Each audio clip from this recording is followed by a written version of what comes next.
दोस्तों, मैं हैरिस सुल्तान हूँ और किसी धर्म से जुड़ा नहीं हूँ।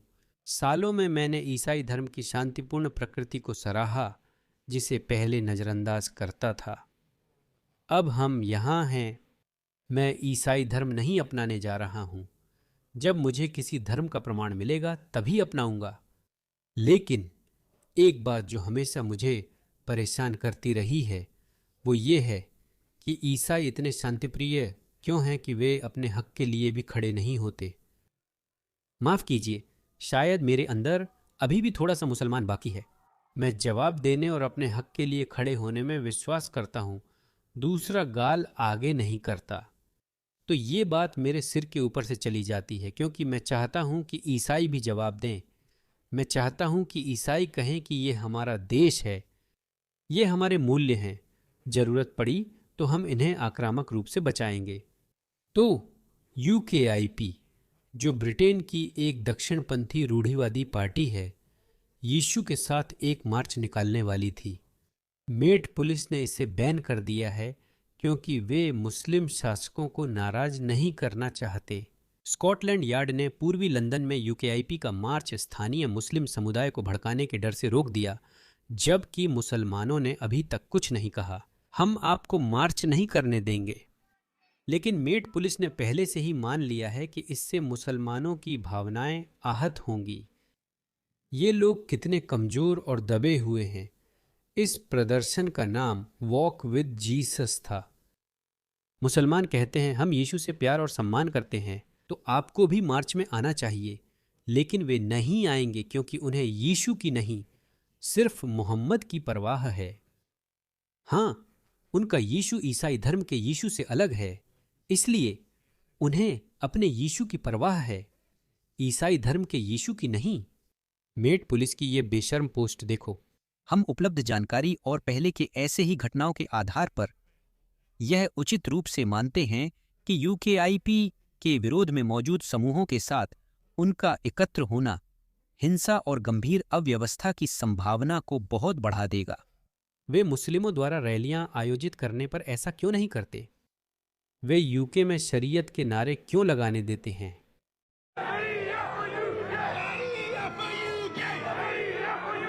वे फिलिस्तीन समर्थक रैलियों की इजाजत क्यों देते हैं? अगर पश्चिमी देश इस्राएली जायोनिस्टों के लिए इतने दुखी हैं तो वे उन्हें जर्मनी में जगह क्यों नहीं देते? आप हिटलर के बेंगलोर क्यों नहीं जाते और वहां कब्जा क्यों नहीं करते? तब उन्हें इन लोगों का असली रूप पता चलेगा। हर कुछ 100 सालों में ये जायोनिस्ट क्यों मारे जाते हैं? क्योंकि हिटलर जानता था कि इन लोगों से कैसे निपटना है। क्या ऐसा इसलिए है क्योंकि वे जानते हैं कि मूल ब्रिटिश लोग शांतिप्रिय होते हैं? वे कोई गंभीर हिंसा या गंभीर अव्यवस्था नहीं करेंगे। क्या इन हालात में यहाँ कार्यक्रम कराना लापरवाही है? वैसे यह टॉवर हैमलेट्स है, जो इस्लामी कट्टरता का केंद्र है। ब्रिटेन की मुस्लिम आबादी इतनी आक्रामक और हिंसक क्यों मानी जाती है और लोग उनसे क्यों डरते हैं? यह इसलिए है क्योंकि मुस्लिम प्रभावशाली लोग जैसे मोहम्मद बैंक्रप्ट, हिजाब और डिल्डो बॉय को खुलेआम बिना किसी रोक टोक के घमंड के साथ अपना जहर उगलने की अनुमति दी जाती है। सुनो डिल्डो बॉय ये क्या कह रहा है। इन लोगों को तो ये बातें घुमा फिराकर कहने की भी जरूरत नहीं लगती। तुम जानते हो क्यों? क्योंकि उन्हें पता है कि वे डरपोक हैं। हमारी सरकारों में, चाहे वो ऑस्ट्रेलिया हो या ब्रिटेन, हर जगह वही कहानी है। केस्टामा शोबाना महमूद, वे इन लोगों को बहुत आसानी से रोक सकते हैं, बहुत आसानी से। उनके पास नफरत फैलाने वाले भाषणों के खिलाफ कानून हैं, लेकिन सुनो, वे उन्हें कभी नहीं रोकते। मेरे पास सुम्मा का एक विचार है। हम पूरी तरह से राष्ट्र राज्य की अवधारणा के प्रति प्रतिबद्ध नहीं हैं। देखिए, हमारे पास मुस्लिम समुदाय है और हम उसी के प्रति वफादार हैं, वैश्विक मुस्लिम समुदाय के प्रति, चाहे वे गजा के हों या सोमालिया के या कोई भी हों। हमें यूके जैसे राष्ट्र राज्य की अवधारणा की कोई परवाह नहीं है। लेकिन ये क्रीटन्स यूके पासपोर्ट की ताकत का इस्तेमाल करने में नहीं हिचकिचाते। इससे इन्हें बिल्कुल भी कोई दिक्कत नहीं है, इसे दिखाने में भी इन्हें कोई परेशानी नहीं है। दुनिया में कहीं भी चले जाओ, राष्ट्र राज्य की वजह से मिली अभिव्यक्ति की स्वतंत्रता का ये भरपूर इस्तेमाल करते हैं। जब इनके अनुसार नहीं होता तो कहते हैं ये देशद्रोह है और देशद्रोह कानून लाने की बात करते हैं। ये बहादुरी बस दिखावा है। देखिए इसे, जिस तरह से ये वहां बैठा है, ये घमंडी घिनौना इंसान जिस तरह से ये वहां इतनी शान से बैठा है, ऐसा इसलिए है क्योंकि उसे पता है कि हमारी सरकार में कायर लोग हैं। उसे पता है कि हमारी सरकारों में कायर लोग हैं। वे कुछ भी नहीं करने वाले। मैं आपको बता रहा हूं, अगर मैं ब्रिटेन का गृह सचिव होता तो मैं आपको गारंटी देता हूं कि 6 महीने के अंदर वे सब ऐसे होते। आप चाहते हैं मैं कितनी ऊंचाई तक कूदूं? मैं हिंसक तरीके या यातना नहीं देता, न ही खामेनेई, शी जिनपिंग या पुतिन के तरीके अपनाता। निर्वासन, बस यही। हम सिर्फ इन्हें काबू करने के लिए अपनी मानवता नहीं खोएंगे। क्या आप में से कोई राज्य की पूजा नहीं करता? मुझे बताइए, क्या यहाँ कोई है जो ब्रिटेन में पूजा करता है? क्या यहाँ कोई है जो राज्य की पूजा करता है? क्या एक पुआल का आदमी? जिस देश में आप रहते हैं उसके कानूनों का पालन करना राज्य की पूजा करना नहीं है। तुम डिकहेड ने राज्य को बेटा बना दिया है। बिल्कुल नहीं। ऐसा कोई अस्तित्व नहीं जो इसके लायक हो। इंशाअल्लाह वो दिन आए। इस्लाम ऐसा नहीं करता। किसी मुस्लिम देश को श्रेय मत दो, वहां जाकर अमल करो। लोग कहते हैं तुम हम पर बम गिराओगे, हमारे मामलों में दखल दोगे, इजराइल को मिटाने या हमारी बिल्डिंग्स में प्लेन उड़ाने की कोशिश करोगे तो हम तुम्हें अकेला नहीं छोड़ेंगे। हमारी निष्ठा सबसे पहले और सबसे ऊपर अल्लाह सुब्हानहू व तआला, पैगंबर और ईमान वालों के प्रति है। यही हमारी वफादारी है। यहीं से जीत और आज़ादी मिलेगी। यह सिर्फ उनके पैगंबर, धर्म या मुस्लिम समुदाय के प्रति वफादारी नहीं है। यहीं से जीत मिलेगी। वे जीत का क्या अर्थ समझते हैं? मतलब तुम्हारी जमीन पर कब्जा करना, अधीन करना, खुलेआम इस्लाम का झंडा गाड़ना। वे इसे खुलकर कह रहे हैं। यह कोई रहस्य नहीं। मैं कुछ नहीं जोड़ रहा। इसका क्या मतलब? क्या यहीं से जीत मिलेगी? कौन सी जीत? यह समस्या उन लोगों के लिए है जो राज्यों की पूजा करते हैं। हमने देखा कि टॉमी रॉबिन्सन ने लंदन में 1,50,000 लोगों को कैसे इकट्ठा किया। हाँ, 30 लाख लोग, बिल्कुल। क्या किसी को याद है, कोई बुजुर्गों में से, क्या आपको अपने समय में कोई ऐसा दूर दक्षिणपंथी मार्च याद है जिसमें लंदन में 1,50,000 लोग शामिल हुए हों? वो उसके लिए बहुत आसान था। उसे पता है कि वो डरा हुआ है। और भी बहुत लोग हैं, और भी लाखों लोग आने वाले हैं। समय अब खत्म होने वाला है। तुम्हें देश से निकाल दिया जाएगा, डिल्डो बॉय। तुम्हें देश से निकाल दिया जाएगा, अपमानित किया जाएगा और बाहर फेंक दिया जाएगा। और तुम्हारे सारे दोस्त, वो सब उनसे भीख मांगेंगे। नहीं, हमें उम्मा की परवाह नहीं थी। वो दिखावा था। हम अपने लोगों को जोश दिला रहे थे, लेकिन हार गए। कृपया हमें बाहर मत निकालो। हम मुस्लिम देशों में नहीं जाना चाहते। हमें वहां की जिंदगी पसंद नहीं। कृपया वहां मत भेजो, यही लोग कहेंगे। हाँ, ये जितने भी झंडे आप देख रहे हैं, हमारा झंडा उठा रहे हैं। लेकिन अगर हल की बात करें तो मुझे लगता है कि हमने 4 हासिल कर लिए। मुझे नहीं पता, क्योंकि मैंने वीडियो एडिट नहीं किया, इसलिए ये कटाफटा है। मैं ध्यान रखूंगा। संदर्भ से बाहर कुछ लगे तो बताऊंगा। मुझे लगता है कि ये बात कि हम 4 स्वतंत्र मुस्लिम सांसद चुनने में कामयाब रहे, ये एक अच्छी बात है और हमें इससे भी ज्यादा की कोशिश करनी चाहिए। हमारा भविष्य लेबर में नहीं है। मैं इसमें आगे बढ़ने वाला हूं। तो वह मुस्लिम समुदाय के विचार के प्रति वफादार है, राष्ट्र राज्य के विचार से नहीं। लेकिन क्या राष्ट्र राज्यों के विचार से ही संभव या आविष्कृत लोकतांत्रिक तरीकों का इस्तेमाल करना ठीक है? खिलाफत या खलीफेट में कोई चुनाव नहीं होते। तुम वहां क्यों नहीं जाते? अफगानिस्तान क्यों नहीं जाते? वह अफगानिस्तान के लिए पक्षपाती है और वहां गया भी था। उसका दोस्त सालेह, मोहम्मद सालेह भी वहां गया था। तो तुम वहां चुनाव क्यों नहीं लड़ते? ओह, समझ गया, तुम एक सच्चे मुस्लिम देश में चुनाव नहीं लड़ सकते। ओह, समझ गया, अब समझ आया। देखो कितना पाखंडी है ये। जैसे ही जो चीज इनके मतलब की होती है उसे ले लेते हैं, और जब मतलब की नहीं होती तो बेहयाई से आपके मुंह पर फेंक देते हैं। और हमारी सरकारें कुछ नहीं करती। कोई और हल नहीं है। देशद्रोह के कानून वापस लाओ, देशद्रोह के कानून वापस लाओ, फांसी की सजा वापस लाओ। और बात वहां तक पहुंचती भी नहीं। जैसा मैंने कहा, हमें उन्हें टॉर्चर करने की जरूरत नहीं पड़ेगी, हमें उन्हें फांसी देने की जरूरत नहीं पड़ेगी। नहीं, हम ऐसा नहीं करते। ठीक है, हम अंधकार युग से आगे बढ़ चुके हैं, लेकिन हमारे पास एक तरीका है, जो है नागरिकता रद्द करना। कितना सुंदर तरीका है ये। डोनाल्ड ट्रंप कहते हैं टैरिफ अंग्रेजी का सबसे सुंदर शब्द है। मैं कहता हूं नागरिकता रद्द करना सबसे सुंदर सिद्धांत है। पश्चिमी देशों में सुंदर। मैं समझता हूं कि लोग नागरिकता रद्द होने से असहज क्यों होते हैं, क्योंकि अंधकार युग में लोगों को निर्वासित किया जाता था, और फिर से क्योंकि हम उन अंधकार युगों से, उस क्रूर मध्यकालीन दौर से बहुत आगे आ चुके हैं। अब हम ऐसा नहीं करते। लेकिन नहीं, इन नियमों का कुछ मतलब था, वे समझ में आते हैं। मुझे लगता है निर्वासन देना मारने या फांसी देने से बेहतर है। तो अगर आप कह सकते हैं, अरे जानते हो क्या, माफ करना, तुम हमारे सामाजिक एकता के लिए खतरा हो, तुम हमारे समाज के लिए उपयुक्त नहीं हो, हमें तुम्हें बाहर निकालना पड़ेगा, हम नहीं चाहते कि हमारा देश वैसा बने जैसा तुम चाहते हो, तो हम या तो तुम्हें 20 साल के लिए जेल में डाल देंगे या फिर स्वेच्छा से तुम्हें अपनी नागरिकता रद्द कर दो और बाहर चले जाओ। असल में ये भी एक अच्छा विचार होगा। उन्हें बहुत लंबी सजा दो, 20 साल, 30 साल, या अपनी नागरिकता छोड़ो और वापस चले जाओ, वो तुरंत मान जाएंगे। राजनीति, और खासकर बर्मिंघम जैसे शहरों और कस्बों में लगभग 20 से 25 निर्वाचन क्षेत्र हैं जहां मुसलमान सचमुच, अगर वे एकजुट हो जाएं तो वे सच में किंग मेकर बन सकते हैं। इसका मतलब ये नहीं कि यही समाधान है, पर इससे संसद में एक और सैद्धांतिक आवाज मिलेगी। अगर वहां मोहम्मद अय्यूब नहीं होते, क्या आपको लगता है? क्या ये हैरान करने वाली बात नहीं कि लेबर पार्टी के लोग इन लोगों को खुश कर वोट पाना चाहते हैं? यही अमेरिका में डेमोक्रेट्स के साथ भी होगा। अगर अमेरिका के ये बेवकूफ़ सोचते हैं कि ओह, अगर हम इन सांप्रदायिक और कबीलाई लोगों को अंदर आने दें, उन्हें नागरिकता दे दें, तो ये हमारी ज़िंदगी भर के वोटर बन जाएंगे, तो मेरे पास अफगानिस्तान में एक बीच फ्रंट प्रॉपर्टी है, बेच सकता हूं। ऐसा नहीं होता है।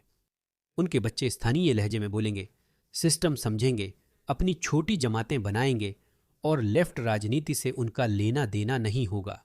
क्या आपको लगता है कि जिन लोगों का आप दशकों से समर्थन कर रहे हैं वे प्रो लेस्बियन, गे, बाइसेक्सुअल, ट्रांसजेंडर, क्वीयर, ट्रांसजेंडर राजनीति अपनाएंगे? वे आपसे नफरत करते हैं, और आप अपने देश के राइट विंग जैसे कंजर्वेटिव्स, ईसाइयों से नफरत करते हैं। ये लोग आपके देश के मूल राइट विंग वालों से कहीं ज्यादा कंजर्वेटिव, कट्टर और दक्षिणपंथी हैं। सही कहा ना? लेबर पार्टी जानती है कि ये लोग उसे पसंद नहीं करते। मोहम्मद अय्यूब, क्या अब आपको लगता है कि युबन, अगर यूपन नहीं होता तो मक्काबी पर बैन लगता? नहीं। ईमानदारी से कहें। आप सही हैं।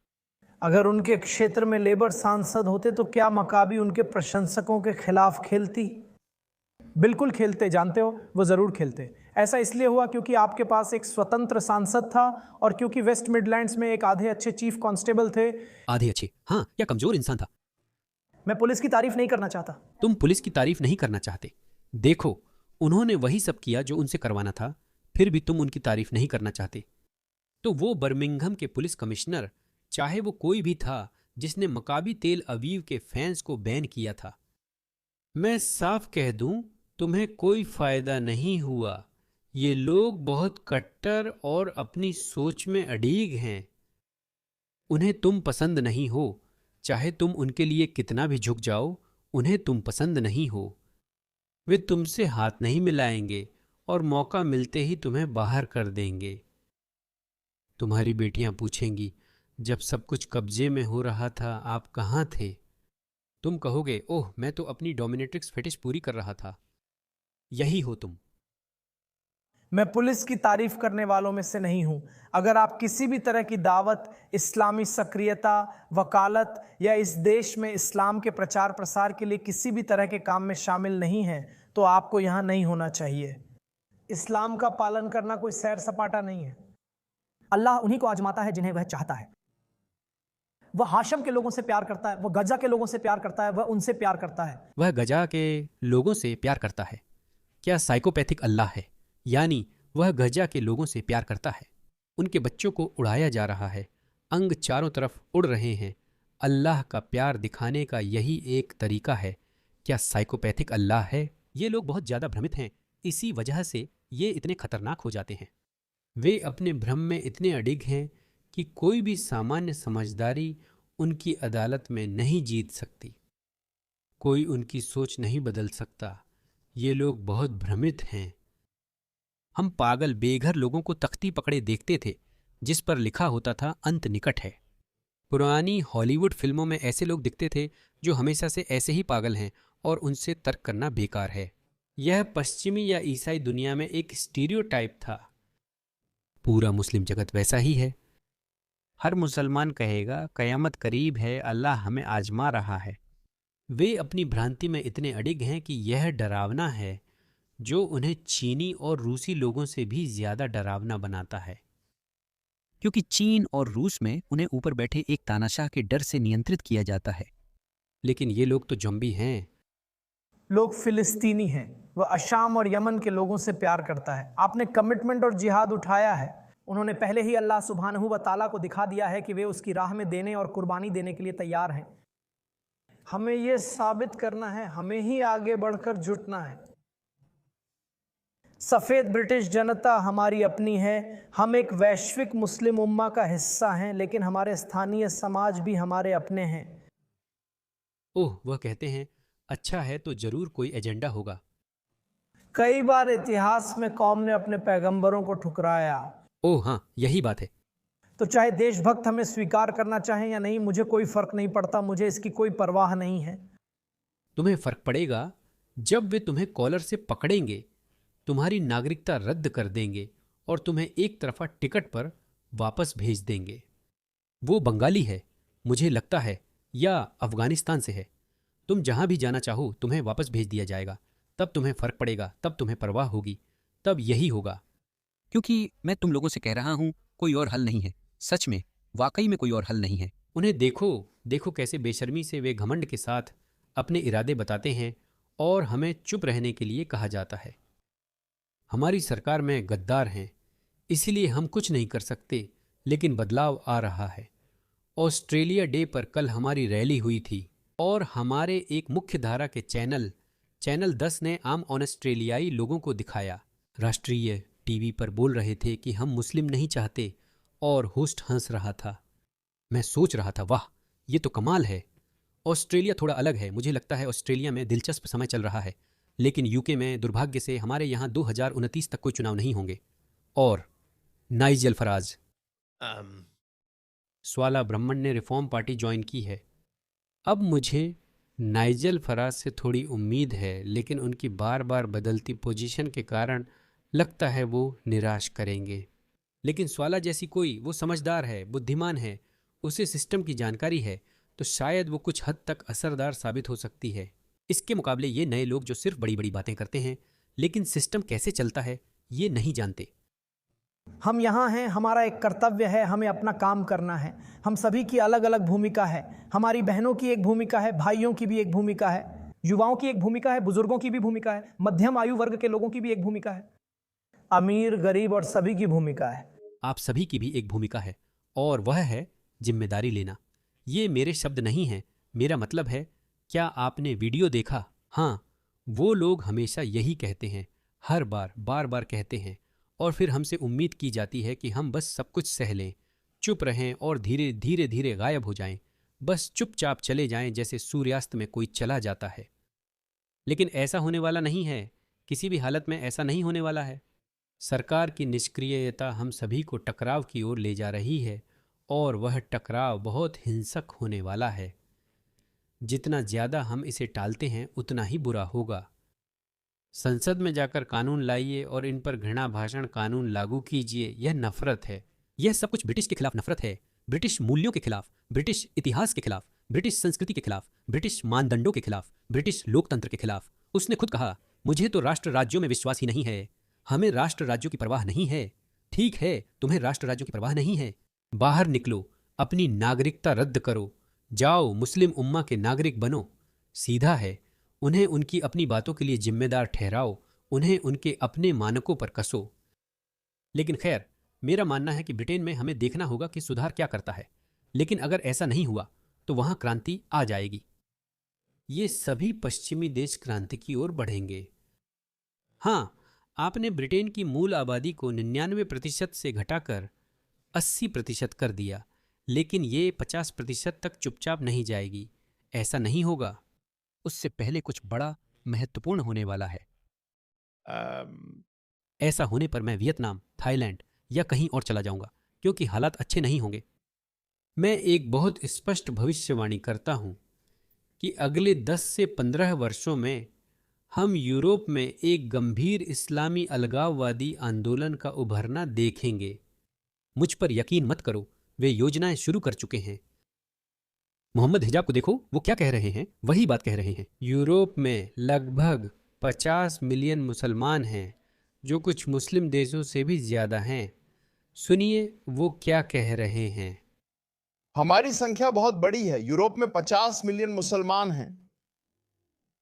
यूरोप में कुछ मुस्लिम बहुल देशों से ज्यादा मुसलमान हैं। अगर यूरोप के सारे मुसलमान एक देश होते तो वह दुनिया के बड़े मुस्लिम देशों में शामिल होता। यह सच है। अगर यूरोप के सभी मुसलमान एक देश होते तो वह दुनिया के टॉप 10-15 मुस्लिम देशों में होता। हम बहुत हैं। फिर भी वह जगह खराब रहेगी। सोचिए, सीरियाई, अफगान, अल्बानियाई, लेबनानी, पाकिस्तानी, बांग्लादेशी, लीबियाई, मोरक्कन, वे सब एक मुस्लिम देश में रहते हैं। यूरोप जैसे समृद्ध महाद्वीप में, जहां उन्हें पहले से स्थापित संस्थान, बैंकिंग सिस्टम, सड़कें, इंफ्रास्ट्रक्चर मिल जाएगा।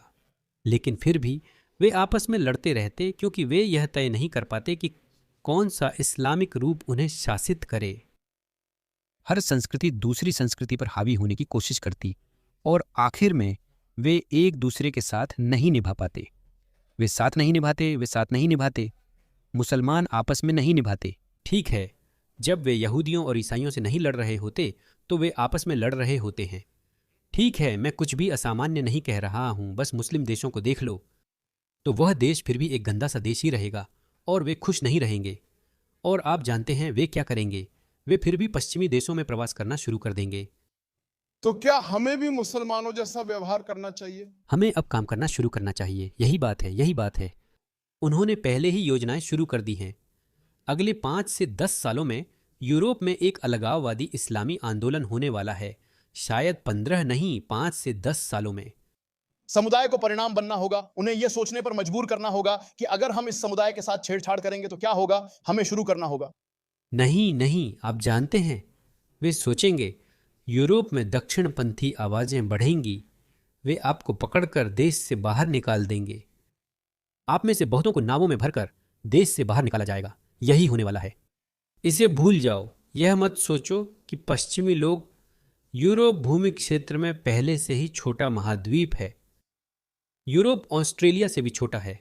ठीक है, ऑस्ट्रेलिया। यूरोप हमसे, ऑस्ट्रेलिया से भी छोटा है। हां, हम यहां लगभग खाली हैं।